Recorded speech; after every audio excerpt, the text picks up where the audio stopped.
พื่อเป็นการจัดตั้งปฏิบัติข้อตกลงเลขที่1833ทับอค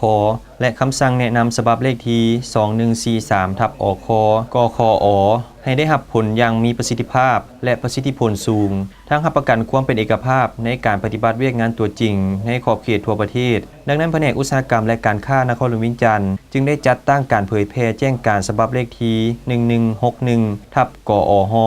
ว่าด้วยการยั่งยืนผลิตภัณฑ์ไม้ธรรมชาติและผลิตภัณฑ์ไม้สวนปลูกเพื่อส่งออกให้องค์การอุตสาหกรรมและการค้าเมืองพร้อมผู้ประกอบการธุรกิจไม้ได้รับรู้และเข้าใจเกี่ยวกับเนื้อในและข้อกำหนดต่างๆที่แจ้งการของกระทรวงอุตสาหกรรมก็คือกรมอุตสาหกรรมและหัตถกรรมวางออกในนั้นไม่ได้มอบให้แผนกอุตสาหกรรมและการค้าแขวงนครหลวงวิงจันทร์เป็นเจ้าการในการกวดกาและยั่งยืนผลิตภัณฑ์ไม้จากป่าธรรมชาติและยั่งยืนผลิตภัณฑ์ไม้จากสวนปลูกเพื่อส่งออกซึ่งภายหลังที่คณะกรรมการได้กวดกาเห็นว่าแหล่งที่มาของผลิตภัณฑ์ไม้มีความถูกต้องตามกฎหมายและระเบียบการที่เกี่ยวข้องได้กำหนดแล้วเป็นต้นการปฏิบัติพันธะต่างๆถูกต้องครบถ้วนแล้วต้องสืบต่อติดตามการนำเอาผลิตภัณฑ์ไม้ขึ้นรถหรือพาหนะขนส่งพร้อมเดียวกันนั้นก็ต้องแนะนำให้เจ้าของผลิตภัณฑ์ไม้ที่จะส่งออกต้องได้มีการแจ้งต่อเจ้าหน้าที่ภาษีเพื่อแจ้งภาษีตามกฎหมายและระเบียบการที่ได้กำหนดไว้เมื่อเวลาได้เคลื่อนย้ายผลิตภัณฑ์ไม้ทั้งนี้ก็เพื่อรับประกัน